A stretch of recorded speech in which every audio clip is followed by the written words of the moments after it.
Hello everyone, कैसे हैं आप लोग। अपने लास्ट लेक्चर में हम लोगों ने किडनी स्ट्रक्चर को समझा था कि उसकी लोकेशन कहाँ होती है, कौन कौन से ट्यूब्यूल उसमें आती हैं, वहाँ से एग्जिट आउट करती हैं, बेसिक फंक्शन क्या होता है। और हमने ये भी समझा था कि structural and functional unit, basically functional unit of kidney की बात की थी, दैट इज़ नेफ्रॉन की। और उसी नेफ्रॉन का आज हम लोग स्ट्रक्चर और फंक्शन समझेंगे अपने इस वीडियो में। तो कल लास्ट लेक्चर में हम लोगों ने क्या पढ़ा था, ये किडनी हमने बना रखी थी यहाँ पर, right kidney, left kidney. Right kidney थोड़ी सी नीचे थी और ये थोड़ी सी ऊपर थी, वो इसलिए क्योंकि यहाँ पर लीवर था। ये सब बातें हम लोगों ने करी थी। यहाँ से ये यूरेटर निकल रहे होते हैं, यूरेटर ओपन होते हैं यूरिनरी ब्लैडर में, और यूरिनरी ब्लैडर का एक सिंगल ओपनिंग होता है, दैट इज़ यूरेथ्रा। इसको हमने यूरोजेनाइटल ट्रैक भी कहा था, क्योंकि यूरिन और स्पर्म का जो पैसेज होता है वो सेम होता है। That's why urethra is also known as urogenital tract. Okay. और मैंने ये भी बताया था कि किडनी के अंदर बहुत ही फाइन एक स्ट्रक्चर होते हैं, मतलब एक स्ट्रक्चर होता है जो बहुत सारे पाए जाते हैं, उसको हमने कहा था नेफ्रॉन। जो एक नेफ्रॉन, मतलब एक किडनी में 1.2 मिलियन नेफ्रॉन के आसपास रह सकते हैं। ये 1.2 मिलियन नेफ्रॉन के आसपास रहते हैं एक किडनी में। तो नेफ्रॉन एक्चुअली, नेफ्रॉन प्रेजेंट कैसे होते हैं, लोकेट कैसे होते हैं, ये देखिए जो बाहर का हिस्सा है, दिस इज़ लाइक दिस, और ये है नेफ्रॉन का स्ट्रक्चर। इस तरीके से एक नेफ्रॉन प्रेजेंट है। बहुत सारे नेफ्रॉन, 1.2 मिलियन नेफ्रॉन प्रेजेंट होते हैं, जिसके अंदर किया क्या जाता है, ब्लड को फिल्टर किया जाता है। फिल्टर करके नाइट्रोजनस वेस्ट के अलावा बहुत सारे वेस्टेज होते हैं जिनको बॉडी से निकालना बहुत ज़रूरी होता है, उनको वहाँ से रिमूव आउट किया जाता है। क्योंकि एक्सक्रीशन का डिफिनीशन ही है कि removal of toxic substance outside the body, it is known as excretion. तो दरअसल इसी नेफ्रॉन का काम होता है ब्लड को फिल्टर करना। अब एक नेफ्रॉन को हमने बड़ा कर रखा, हालांकि बड़ा कॉम्प्लिकेटेड आपको लग रहा होगा जो स्ट्रक्चर बना है, लेकिन बहुत, ये जो स्ट्रक्चर मैंने बनाया है ये पहले ऐसे बनाया था। ये देखिए सिंपल सा ये नेफ्रॉन है, ये नेफ्रॉन है। इस तरीके से सिंपल स्ट्रक्चर है नेफ्रॉन का, जो हमें आपको अभी समझना है। इसी स्ट्रक्चर को मैंने बड़ा किया है। ये आप देखिए, ये स्ट्रक्चर यहाँ भी, ये स्ट्रक्चर यहाँ भी, और इसका लार्ज व्यू यहाँ पर बनाया हुआ है। चलिए आइए इसको हम समझते हैं कि किस तरीके से ये फंक्शन करता है। ये जो कि रेड ब्लैक पेन से मैंने यहाँ पर बनाया हुआ है, this is the nephron ending, शुरुआत यहाँ से हो रही है। और ये आपको एक कैप्सूल जैसा नज़र आ रहा होगा, जो ये ब्लैक कलर से है। इसको हम बोमेंस कैप्सूल बोल देते हैं। It is known as Bowman's capsule. Bowman's capsule के बाद ये ट्यूबुलर ओपनिंग में ओपन होता है। आप ये देखिए, this is the बोमेंस capsule open into A tubular structure. यहाँ से यहाँ तक के स्ट्रक्चर को हम प्रॉक्सिमल कन्वोल्यूटेड ट्यूब्यूल बोलते हैं। देखिए 10th क्लास में बहुत ज़्यादा डिटेल जानने की ज़रूरत नहीं है, बट हमें एक प्रोसीजर समझ लेना है कि दरअसल होता क्या है नेफ्रॉन के अंदर, जिसको हम मैनिपुलेट करेंगे कहाँ पर, क्लास 11th में। तो फिलहाल बोमेंस कैप्सूल ओपन होता है ट्यूबुलर स्ट्रक्चर में। This structure is known as PCT. PCT के बाद आप देखिए ब्लैक कलर से ये बना हुआ है U shape structure, black colour वाला, आप ध्यान दीजिएगा। This is Henle's loop. उसके बाद ये कॉइल्ड स्ट्रक्चर, फिर इतना, this is digital convoluted tubule. हमने बात की थी लास्ट लेक्चर में कि डिजिटल मतलब दूर का होता है, प्रॉक्सिमल मतलब पास का। तो digital convoluted tubule and proximal convoluted tubule, ये सब, ये डिजिटल कन्वोल्यूटेड ट्यूब्यूल कहाँ ओपन हो रहा है, एक मेन डक्ट में, जहाँ पर ये, इसको हम लोग बोलते हैं कलेक्टिंग डक्ट। ये हमने पढ़ा था स्ट्रक्चर। अब ये देखिए इस तरीके से जो ये ओपनिंग दिख रही है आपको, ये वाली, ये और ये अगेन बहुत सारी होंगे। जिस तरीके से ये नेफ्रॉन आके इस कलेक्टिंग डक्ट में ऐड हुआ है, इसी तरीके से इस वाली ओपनिंग में भी कोई नेफ्रॉन आके ऐड होगा, इसमें भी कोई नेफ्रॉन की डीसीटी आके ऐड होगी। यानी इस कलेक्टिंग डक्ट में बहुत सारे नेफ्रॉन जुड़े होते हैं। काम क्या करते हैं, filtration of blood, removal of toxic substances, removal of wastage. अब देखिए मैंने आपको ये भी बताया था कि किडनी में ऐसे रीनल आर्टरी आती है, यहाँ से रीनल वेन भी ऐसे निकल रही होती है, जो ब्लड को ले आती है और ले जाने का काम करती है आफ्टर फिल्ट्रेशन। तो यहाँ पर ये जो बोमेंस कैप्सूल है, कैप्सूल का मतलब कोई खाली स्पेस है उसके अंदर। यहाँ से देखिए ये जो आपको यहाँ पर बनाया हुआ है, दिस इज़ ये अंदर ब्लड को ले जा रही, देखिए एरो बना हुआ है, इस तरीके से ब्लड को अंदर ले आती है और ये ट्यूब्यूल बाहर ले जाती है। तो जो आर्टरी ब्लड को अंदर ले आ रही है, जो ट्यूब ब्लड को अंदर ले आ रही है, उसको हम अफेरेंट रीनल आर्टरी बोल देंगे।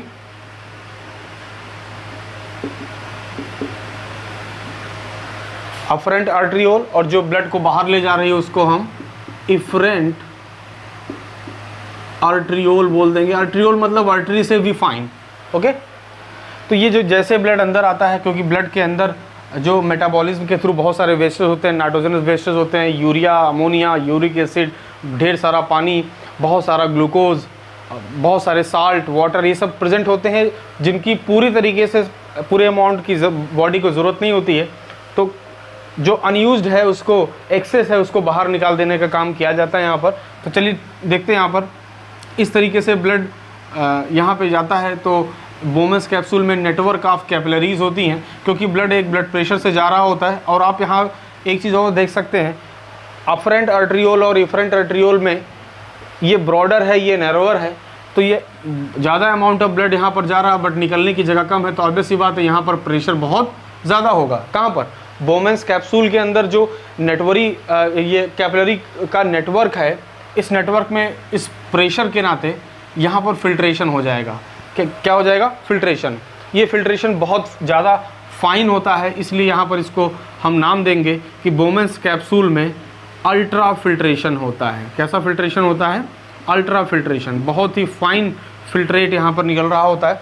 अच्छा, इतनी ज़्यादा यहाँ पर मतलब ब्लड प्रेशर ज़्यादा है, क्योंकि आप देख रहे हैं इस कैपिलरी का जो नेटवर्क है इस बोमेंस कैप्सूल में, इसका जो एग्जिट पॉइंट है वो नैरोअर है, ये ब्रॉडर है। दैट्स वाई यहाँ पर प्रेशर ज़्यादा है, जिसके नाते बहुत सारे यूज़फुल सब्सटेंस भी फ़िल्टर आउट होके ऐसे इस नली में चले आते हैं, इस ट्यूब्यूल में चले आते हैं, दैट इज़ पीसीटी में चले आते हैं। तो जो अल्ट्रा फिल्ट्रेशन के बाद जो प्रोडक्ट जो फिल्ट्रेट यहाँ पर इकट्ठा हो रहा है, that is at the base of Bowman's capsule and the opening of PCT में, it is known as glomerulus filtrate. It is known as glomerulus filtrate, क्योंकि ये ग्लोमेरुलस एक्चुअली ये बोमेंस कैप्सूल का जो इसके अंदर नेटवर्क है कैपिलरी का, ये देखिए आप, ये बोमेंस कैप्सूल, इसके अंदर ये कैपिलरी का नेटवर्क, इस नेटवर्क को हम लोग ग्लोमेरुलस बोलते हैं। क्या बोलते हैं? ग्लोमेरुलस। तो ग्लोमेरुलस के थ्रू जो फिल्ट्रेट बना, दैट्स वाई ग्लोमेरुलर फिल्ट्रेट। तो इस ग्लोमेरुलस फिल्ट्रेट में बहुत सारी यूज़फुल चीज़ें भी होती हैं, बहुत सारी यूज़फुल चीज़ें होती हैं, जैसे भाई प्रोटीन भी हो सकता है चला है, हो सकता है ग्लूकोज भी चला है, और पूरे ग्लूकोज को बॉडी बाहर निकालना बिल्कुल नहीं चाहेगी। बहुत सारे अमाइनो एसिड जो ज़रूरी हैं वो भी फिल्टर होके चले आते हैं, ठीक है।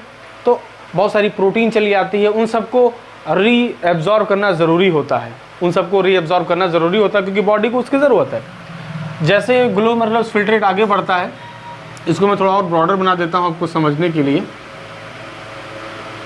ये जो पीसीटी की सेल्स हैं वो ऐसे सिलिएटेड होंगी, ऐसे जैसे फिंगर लाइक प्रोजेक्शंस वाली सेल्स होंगी, और ये ऐसे ऐसे मूव करती रहती हैं, जिससे ये फिल्ट्रेट आगे की तरफ मूव करता रहता है। अच्छा, अभी मैंने आपको बताया कि इस ग्लोमेरुलस फिल्ट्रेट में बहुत सारी यूज़फुल भी चीज़ें हैं, तो उनको तो ऐसे होते हुए हम यूरिन के थ्रू बाहर नहीं निकाल सकते, उनको रीएब्जॉर्ब करना पड़ता है।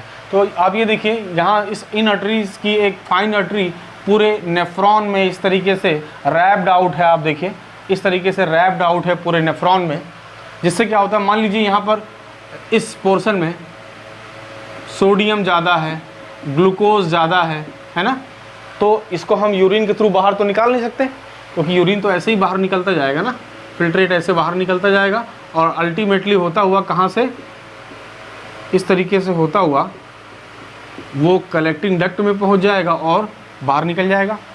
तो इसको तो हम बाहर निकाल नहीं सकते। तो यहाँ जो हमारे पास पीसीटी के पास, यानी प्रॉक्सिमल कन्वोल्यूटेड ट्यूब्यूल के पास जो फिल्ट्रेट बचा हुआ है, जो फिल्टर होके आया ब्लड के फिल्टर होने के बाद, उसमें क्या क्या प्रेजेंट हो सकता है?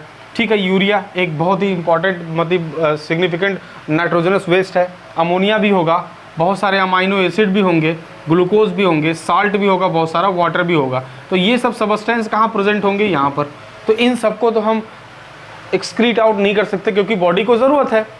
चलो ठीक है, यूरिया की नहीं है, यूरिया को निकालना ज़रूरी है, बट ग्लूकोज हुआ, इंपॉर्टेंट अमाइनो एसिड हुए, एक्सेस ऑफ साल्ट को तो निकाल देंगे, लेकिन जो ज़रूरी है पूरा साल्ट तो हम निकालेंगे नहीं, और कुछ ना कुछ पानी भी रिटेन करना है बॉडी को।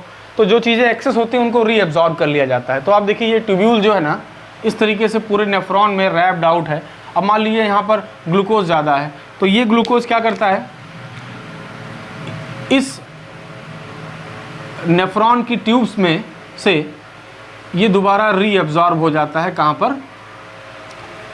ये देखिए जो ब्लड वेन कैपिलरी यहाँ पर रन कर रही है, जिसको वैसा रेक्टा बोलते हैं। अब उसी में ये sodium, glucose, excess amino acid, ये सब ऐसे रीएब्जॉर्ब हो जाते हैं। जो ज़्यादा है फिल्ट्रेट में वो दोबारा ब्लड में रीएब्जॉर्ब हो जाते हैं, और ब्लड में आने के बाद दोबारा इस तरीके से होता हुआ ब्लड स्ट्रीम में पहुंच जाते हैं। तो बेसिक फंक्शन यहाँ पर क्या था कि जो चीज़ें एक्सेस हैं उनको तो बाहर निकालना, लेकिन जो यूज़फुल चीज़ें हैं उनको रीएब्जॉर्ब करना है। तो रीनल ट्यूब्यूल में से, मीन्स नेफ्रॉन में से यूज़फुल सबस्टेंसेस का दोबारा ब्लड कैपिलरीज में आना, it is known as selective reabsorption. It is known as selective reabsorption. चलिए, अब जो यूज़फुल चीज़ें थी दोबारा ब्लड में चली गई। अब आप देखिए ये यू शेप जो ट्यूब दिख रही है structure, it is known as Henle's loop. और हेनलीज लूप के अंदर बेसिकली क्या होता है, जो हमारा ये फिल्ट्रेट आ रहा है, यहाँ से यूज़फुल चीज़ें रीअब्जॉर्ब हो गई, जो बचा हुआ है वो घूम फिर के कहाँ आएगा? इसी हेनलीज लूप में आएगा। हेनलीज लूप में बेसिक फंक्शन होता है किसका? वाटर एब्जॉर्प्शन का। किसका? वाटर एब्जॉर्प्शन का। बेसिकली यहाँ वाटर एब्जॉर्ब नहीं हो रहा है, यहाँ पर वाटर रीएब्जॉर्ब हो रहा है, दोबारा उसको रीएब्जॉर्ब किया जा रहा है बॉडी में। तो इस लूप ऑफ हेनले में बेसिकली क्या किया जाता है? वाटर और साल्ट को एब्जॉर्ब किया जाता है। जैसे ये देखिए, ये नीचे की तरफ मूव कर रही है, that is ascending loop of Henle. ये ऊपर की तरफ मूव करती नज़र आ रही है, that is descending loop of Henle. यहाँ पे साल्ट को रीएब्जॉर्ब कर लिया जाता है और यहाँ पर वाटर को रीएब्जॉर्ब कर लिया जाता है, और रीएब्जॉर्ब करके कहाँ भेज दिया जाता है? इस कैपिलरी में, जिसके थ्रू ये दोबारा ब्लड स्ट्रीम में पहुँच सके। तो maintenance of salt water concentration, कुछ ऐसी चीज़ यहाँ नहीं होती नज़र आ रही है। अगर फिल्ट्रेट में से हम वाटर और साल्ट को दोबारा रीएब्जॉर्ब कर लें और रीएब्जॉर्ब करके यहाँ ब्लड में दोबारा ले आएँ, और ये ब्लड कैसे मूव कर रहा है दोबारा, फिर यही ब्लड में ही तो आ रहा है ना। तो एक्सेस वाटर और साल्ट को तो निकाल दिया गया, लेकिन जो ज़रूरी चीज़ें हैं साल्ट और वाटर, मतलब जो ऑप्टिमम है उसको तो रीएब्जॉर्ब करना ही पड़ेगा। तो इस पूरे हिस्से में आप देखिए, लूप ऑफ हेनले हिस्से में क्या हो रहा है? वाटर और साल्ट का रीएब्जॉर्प्शन हो रहा है। तो ये क्यों हो रहा है? कि बॉडी में सॉल्ट वाटर को बैलेंस बनाया जा सके, बॉडी में सॉल्ट वाटर बैलेंस बनाया जा सके, इसका काम कौन कर रहा है? Loop of Henle. और इस प्रोसेस को हम लोग बोलते हैं ऑस्मो रेगुलेशन। याद रखिए, ऑस्मो रेगुलेशन, यानी maintenance of salt water concentration in body is known as osmoregulation, or in osmoregulation is carried out by Henle's loop in this case. Is that clear? Then filtrate में अब क्या बचा होगा? Nitrogenous waste, urea, ammonia, uric acid, ये सब बचे होंगे, वो DCT के थ्रू होते हुए मेन डक्ट यानी कलेक्टिंग डक्ट में आके ऐसे मिल जाते हैं। तो आप ये कलेक्टिंग डक्ट का ये हिस्सा देख रहे हो ओपन वाला, जिस तरीके से ये नेफ्रॉन आके यहाँ पे जुड़ा हुआ है, कोई और नेफ्रॉन आके यहाँ पे जुड़ेगा, कोई तीसरा आके यहाँ जुड़ेगा, एंड सो ऑन। इस तरीके से बहुत सारे नेफ्रॉन चीज़ों को, मतलब वेस्ट को फिल्ट्रेट कर करके ड्रॉन करते रहते हैं कलेक्टिंग डक्ट में, और ये सब कलेक्टिंग डक्ट अल्टीमेटली कहाँ जुड़ी होती है? यूरेटर में। आप अगर मैं यहाँ पर इस तरह से बनाऊँ आपको केवल समझाने के लिए कि ये एक नेफ्रॉन है, ये इसकी PCT, ये लूप ऑफ हेनले, ये DCT, इस तरीके से। तो यहाँ पर जो प्रेजेंट कलेक्टिंग डक्ट है ये ऐसे आके ऐड हो जाएगी, दूसरा नेफ्रॉन आके यहाँ पर ऐसे ऐड हो जाएगा, दूसरा नेफ्रॉन यहाँ पर ऐड हो गया, और इस तरीके से कलेक्टिंग डक्ट इकट्ठा जुड़ जा रही हैं कहाँ पर? यूरेटर में। तो बहुत सारे नेफ्रॉन में फिल्ट्रेशन का काम हुआ, सेलेक्टिव रीअब्जॉर्प्शन हुआ, ऑस्मो रेगुलेशन हुआ, उसके बाद जो बचा हुआ वेस्ट है, नाइट्रोजनस वेस्ट है, urea, uric acid, ammonia along with water, कुछ अमाउंट वाटर भी रहता है, दैट्स, और उसको हम क्या बोलते हैं, यूरिन, वो कलेक्टिंग डक्ट में आ जाती है। बहुत सारे नेफ्रॉन और भी जुड़ते हैं, बहुत सारी कलेक्टिंग डक्ट आके जुड़ते हैं कहाँ पर, इस यूरेटर में, और यहाँ से दोनों यूरेटर यूरिन ले आके करके कहाँ इकट्ठा कर देते हैं, यूरिनरी ब्लैडर में। और यूरिनरी ब्लैडर जब 1.5 लीटर फुल हो जाता है तो यहाँ पर प्रेजेंट मसल्स कॉन्ट्रैक्ट करती हैं और यहाँ से इसको बाहर निकाल दिया जाता है। तो ये बेसिक फंक्शन था किसका, नेफ्रॉन का। नेफ्रॉन के अंदर क्या क्या हुआ बच्चों, glomerulus network of capillary बोमेंस capsule में, जहाँ पर क्या काम हुआ, अल्ट्रा फिल्ट्रेशन। अल्ट्रा फिल्ट्रेशन से जो अल्ट्रा फिल्ट्रेट है उसमें यूजफुल चीज़ों को सेलेक्टिव रीअब्जॉर्प्शन से दोबारा ब्लड में रीअब्जॉर्ब कर लिया गया। फिर हेनलेज लूप में साल्ट और वाटर का बैलेंस बना के रखा गया, दैट इज ऑस्मो रेगुलेशन किया गया, और बचे हुए चीज़ों को, वेस्ट को, ये कलेक्टिंग डक्ट में ड्रॉन करके बहुत सारी कलेक्टिंग डक्ट कहाँ जुड़ जाती हैं, यूरेटर में, और यूरिन पास आउट हो जाता है, नाइट्रोजनस वेस्ट बाहर निकल जाते हैं। तो आज ये आपने ये समझा कि नेफ्रॉन बेसिकली क्यों कहा जाता है कि ये फंक्शनल यूनिट है किसकी, किडनी की, क्योंकि किडनी के अंदर जो फिल्ट्रेशन का काम हो रहा है वो कौन कर रहा है, कौन फैसिलिटेट करा रहा है, वो नेफ्रॉन करा रहा है। आई होप ये वीडियो आपको समझ में आया होगा। इस वीडियो को आप देखिए, एक बार देखिए, 2 बार देखिए, उसके बाद अपनी एनसीईआरटी पढ़िए। आई होप पूरी बातें आपको समझ में आ जाएंगी। अगर कोई आपको डाउट होती है तो आप मुझे कमेंट बॉक्स में पूछ सकते हैं। Thank you.